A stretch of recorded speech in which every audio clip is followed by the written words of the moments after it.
Hi players, sky breakers, exam warriors. வாங்க இந்த வீடியோவில் நம்ம 6th ஸ்டாண்டர்ட் சிந்துவெளி நாகரிகம் பற்றிய டீட்டெயில்ஸ் எல்லாமே மோஸ்ட்லி கவர் பண்ண ட்ரை பண்ணுவோம். 6th சிந்துவெளி நாகரிகம் பற்றி டீட்டெயிலாக பார்க்கலாம், யூஸ்ஃபுல்லாக இருக்கும். 6th சிந்துவெளி நாகரிகத்தில் ஃபஸ்ட்டு ஒரு பாக்ஸ் இருக்கும், காலக்கோடு கொடுத்துருப்பாங்க. எந்தெந்த நாகரிகம் எப்போ உருவாச்சு அப்படின்னு சொல்லியிருப்பாங்க. காலவரிசைப்படுத்துக அப்படிங்கிறதுல இந்த கொஸ்டின் கேட்குறாங்க. மொத்தம் ஒரு 4 நாகரிகம் வந்துச்சு, எப்போ தோன்றுச்சுன்னு கொடுத்துருக்காங்க. ஃபஸ்ட்டு மெசபடோமியா நாகரிகம் 3500 2000 ஆண்டு, இது எல்லாமே பொது ஆண்டுக்கு முன் கிமு தோன்றியது. அடுத்து நமக்கு சிந்துவெளி நாகரிகம் 3300 1900 வரை. அடுத்து எகிப்து நாகரிகம் 3100 1100 வரை. அடுத்து சீன நாகரிகம் 1700 1122 வரை. 4 முக்கியமான நாகரிகங்கள் வருடங்கள் பார்த்துக்கணும். ஃபர்ஸ்ட் வந்து மெசபடோமியா நாகரிகம், 2வது சிந்துவெளி நாகரிகம், 3வது எகிப்து நாகரிகம், 4வது வந்து தான் சீன நாகரிகம். காலவரிசைப்படுத்துகன்னு கேட்பாங்க. இந்த நாகரிகம் எல்லாமே ஆற்றங்கரை ஓரம் தோன்றியது, அதனால இது ஆற்றங்கரை நாகரிகம் அல்லது நதிக்கரை நாகரிகம் அப்படின்னு சொல்கிறோம். ஏன் நதிக்கரையில் இருந்தாங்க? அங்கே தான் வளமான மண் இருந்தது, ஆறுகள் பாயக்கூடிய தண்ணீர் கால்நடைகளின் தேவைகளுக்கும் மனிதர்களும் பயன்படுது, அதனால் அங்கே குடியிருப்புகளை அமைச்சிக்கிட்டாங்க. ஹராப்பா புதையுண்ட நகரம்னு ஒரு ஹெட்டிங் கொடுத்துருக்காங்க. இதில் எல்லாமே முக்கியம். ஹராப்பா நகரத்தின் இடிபாடுகளை முதலில் சார்லஸ் மேசன்றவர் ஒரு நூலில் எழுதியிருப்பார். சார்லஸ் மேசன் ஆங்கில நூலில் எழுதியிருப்பார். சார்லஸ் மேசன் யாருன்னா கிழக்கிந்திய கம்பெனியில் பணிபுரியும் படைவீரர், ஆராய்ச்சியாளர். ஓகேவா? அவர் பாகிஸ்தானில் மற்றும் இந்தியாவின் வடமேற்கு பகுதிகளில் நிறைய செங்கல் திட்டுகள் இருக்கிறத பார்த்தார். அதை பார்த்து அவர் அந்த பாழடைந்த செங்கற்கோட்டையை உயரமான சுவர்களுடன் கோபுரங்களுடன் ஒரு மலை மீது கட்டப்பட்டிருந்தது அப்படின்னு அதை பற்றி அந்த புக்கில் குறிப்பிட்டிருக்கார். இதுதான் ஹராப்பா நகரம் இருந்ததுக்கான முதல் வரலாற்று ஆதாரம் அப்படின்னு சொல்லி சார்லஸ் மேசன் தனது புக்கில் கொடுத்துருக்காரு. அப்புறம் 1956 பொறியாளர்கள் இன்ஜினியர்ஸ் லாகூரில் இருந்து கராச்சிக்கு ஒரு ரயில் பாதை அமைக்கும் பொருட்டு ஒரு நிலத்தை தோண்டிய பொழுது அதிகமான சுட்டு செங்கற்கள் கண்டறியப்பட்டன. அதனால் அதோடைய முக்கியத்துவத்தை உணர்ந்து அவங்க என்ன பண்ணாங்க, ரயில் பாதைக்கு இடையில் போடப்பட்ட கற்களுக்கு பதிலாக இதை பயன்படுத்தியிருக்காங்க.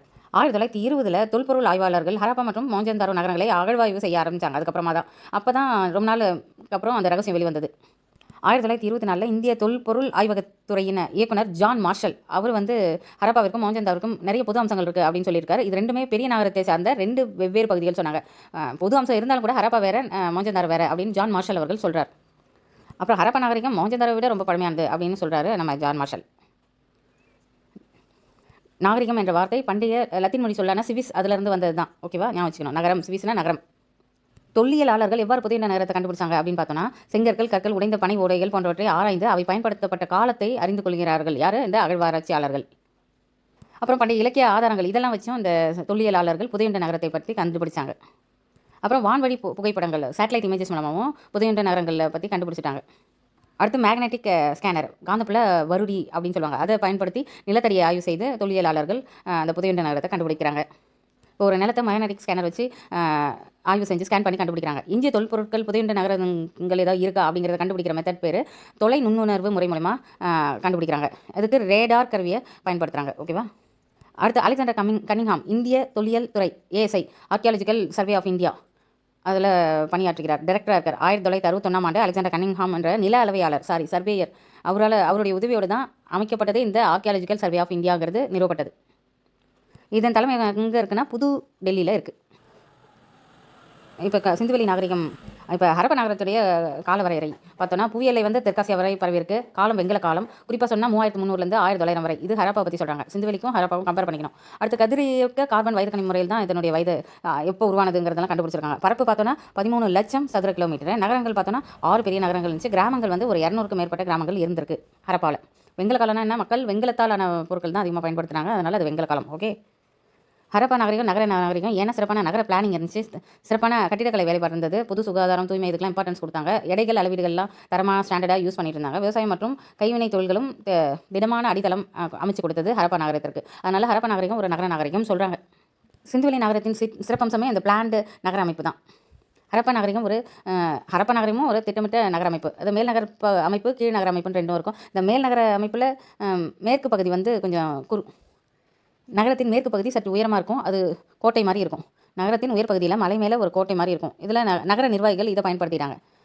அட்மினிஸ்ட்ரேட்டர்ஸ்லாம் இந்த உயர் பகுதியில் இருந்தாங்க. இந்த மேலே இடத்துல தான் பெருங்குளமும் தானிய களஞ்சியமும் இருந்துச்சு. ஹரப்பாவில் தான் பெருங்குளம் தானிய களஞ்சியம் ரெண்டும் இருந்தது. அடுத்து கீழ்ப்பகுதின்னு வந்தோன்னா அதிக பரப்பு கொண்டது இந்த கீழ்ப்பகுதியாக இருக்குது. கீழ்ப்பகுதி அதிக பரப்பளவு கொண்டதாக இருக்கும். பொதுமக்கள் வசிக்கும் இடமாகவும் இந்த கீழ்ப்பகுதி இருந்திருக்கு. ஓகே. அடுத்து மெஹர்கர், சிந்துவெளி நகரத்திற்கு முன்னோடி மெஹர்கர் தான். மெஹர்கர் புதிய கற்கால மக்கள் வாழ்ந்த ஒரு இடமாக கருதப்படுது. இது பாகிஸ்தான் நாட்டில் பலுசிஸ்தான் மாநிலத்தில் போலன் ஆற்று பள்ளத்தாக்கில் அமைஞ்சிருக்கு. இங்கே தொடக்ககால மனிதர்கள் வாழ்ந்ததாக கண்டறியப்பட்ட இடங்களில் இதுவும் ஒன்று. இந்த மெஹர்கரில் சிந்துவெளி மக்கள் இருந்தாங்க. அவங்க வேளாண்மை, கால்நடை வளர்ப்பு இதில் ஈடுபட்டதாக சான்றுகள் கிடைச்சிருக்கு. இப்போ புதாண்டுக்கு முன் 7000 ஒட்டிய காலத்திலேயே மெஹர்கரில் நாகரிகத்துக்கு முந்தைய வாழ்க்கை நிலவியதற்கான தொல்லியல் சான்றுகள் கிடைச்சிருக்கு. பாருங்கள், 7000 பொது ஆண்டுக்கு முன் 7000 ஒட்டிய காலத்திலேயே மெஹர்கரில் நகர நாகரிகம் இருந்திருக்கு. இப்போ பாருங்களேன், சிந்துவெளி நாகரிகம் 3300லேருந்து 1900. ஆனால் அதற்கும் முன்னால் ஒரு 3700 வருஷத்துக்கு முன்னால் 2000 கிமு 2000லேயே மெஹர்கர் இருந்திருக்கு. அப்போவே கால்நடை வளர்ப்புலாம் இருந்திருக்கு, வேளாண்மை இருந்திருக்கு. எவ்வளோ ஒரு ஆச்சரியமான விஷயம். அப்புறம் தெரு வீடுகள்லாம் எப்படி இருந்துச்சுன்னா சட்டக வடிவில் இருந்துச்சு, நேராக இருக்குது, வடக்கு தெற்காக இருக்குது, கிழக்கு மேற்காக இருக்குது, செங்கோணத்தில் வெட்டிக்கொள்ளும் விதமாக இருக்குது, அப்போல்லாம் இன்ஃபர்மேஷன் கொடுத்துருப்பாங்க. அடுத்து சாலைகள் பார்த்தோன்னா அகலமாக இருக்கும், வளைவான முனைகளை கொண்டதாக இருக்கும்.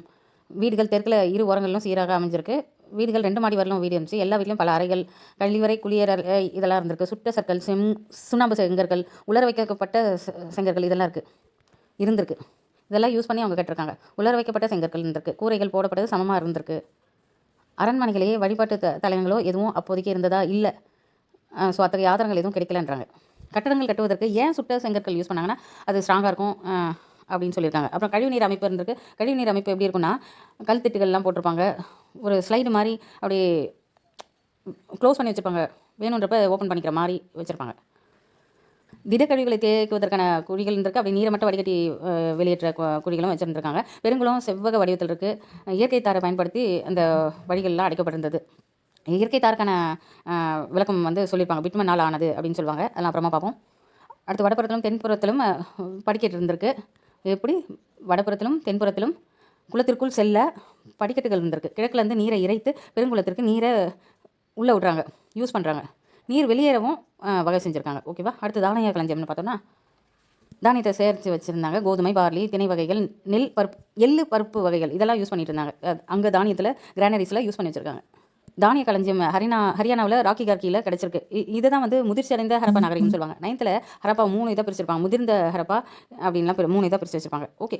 அடுத்து மொஹஞ்சதாரோவில் ஒரு பெரிய பொதுக்கூட்ட அரங்கம் இருந்தது. மாபெரும் கூட்டங்கள் நடத்துறதுக்காக ஒரு பொதுக்கூட்ட அவை இருந்தது. 20 தூண்கள் 4 வரிசைகள் கொண்ட பறந்து விரிந்த கூடமாக அது இருந்திருக்கு. வணிக போக்குவரத்தை பொறுத்தவரை பார்த்தோன்னா ஹரப்பாவில் பெரு வணிகர்கள்லாம் வணிகம் பண்ணியிருக்காங்க. சக்கர வண்டிகளை அவங்க பயன்படுத்தியிருக்காங்க.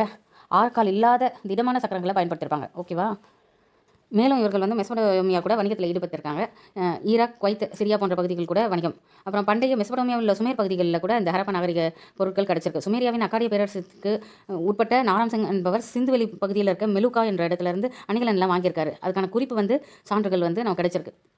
அடுத்து உருளை வடிவ முத்திரையெல்லாம் பாரசீக வளைகுடா மற்றும் மெசபடோமியாவில் கண்டுபிடிக்கப்பட்டது.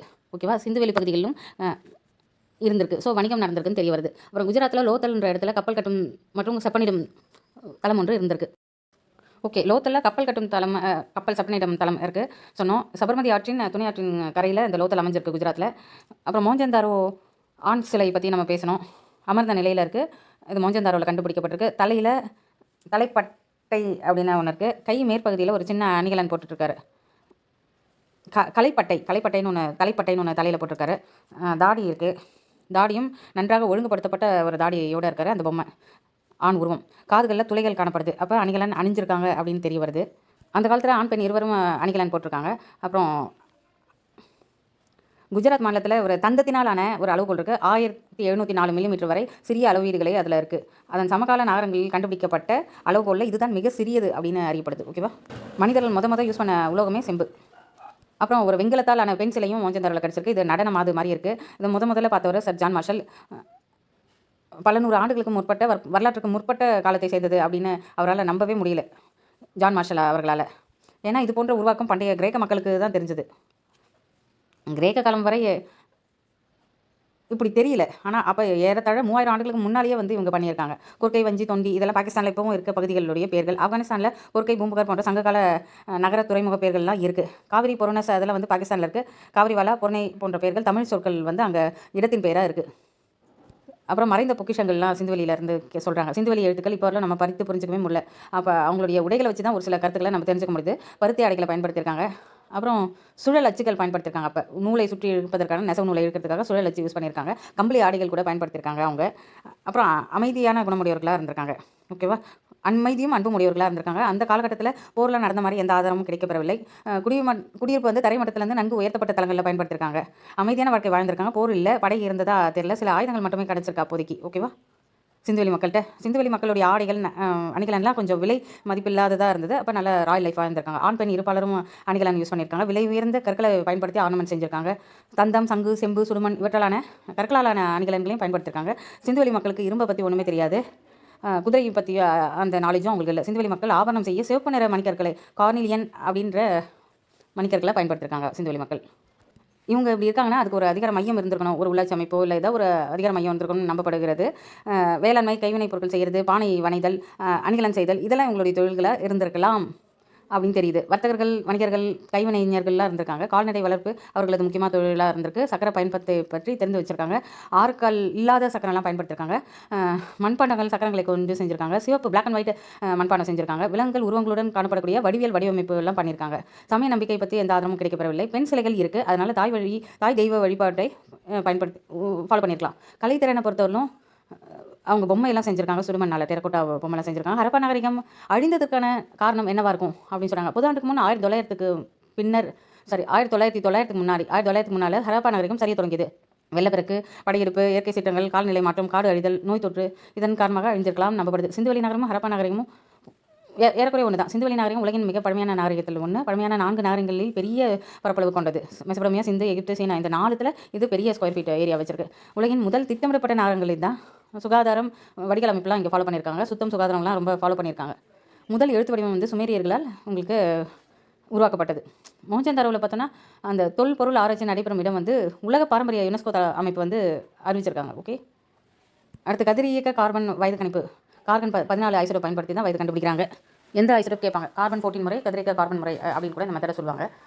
உலகம் வந்த நாளில் அப்படின்னு ஒரு சில டேட்டாலாம் கொடுப்பாங்க. புதாண்டுக்கு முன் கிமு 2500 கும்ஃபு மன்னனால் சுண்ணாம்பு கல்லால் கட்டப்பட்ட கிசேப் பிரமிட் வந்து ஒவ்வொன்றும் 15 டன் எடை கொண்டது. அந்த பிரமிட் வந்து அவ்வளோ எடை கொண்டது. மெசபடோமியா சுமேரியர் காலத்தில் ஊர் நம்மு அப்படின்னு ஒரு அரசர் வந்து சின் என்ற சந்திர கடவுளுக்கு கட்டப்பட்ட ஊர் தான் ஜிகரட். அடுத்து அபு சிம்பல் எகிப்து அரசர் 2ஆம் ராம்செஸ் என்பவரால் கட்டப்பட்ட இரட்டை கோயில்கள் இருக்குது. எங்கே இருக்குது அபு சிம்பல்ங்கிறது அந்த கோவில் எகிப்து அரசன் 2ஆம் ரமேசஸ் அவர்களால் கட்டப்பட்டது. அது மக்கள்கிட்ட வேகத்தக்க பொறியியல் திறன் இருந்திருக்கு. கிரேட் பாத்லாம் கட்டி வச்சிருக்காங்க. உலகிலேயே கட்டப்பட்ட முதல் பொது குளம் இதுதான். நாகரிக பரப்பளவு பார்த்தோன்னா மேற்கில் பலுசிஸ்தான் மக்ரான் கடற்கரை வரைக்கும், கிழக்கில் காகர் ஆக்ரா மகாராஷ்டிரா வரை பரவி இருக்குது. இதெல்லாம் பார்த்துக்கணும், பொறுத்துக்களை கேட்பாங்க. ஓகே, பாழடைந்த செங்கற்கொடை உயரமான இடத்துல கண்டுபிடிச்சாங்க. அதுதான் ஹரப்பாவுடைய முதல் வரலாற்று ஆதாரம் அப்படின்னு யார் சொன்னார்?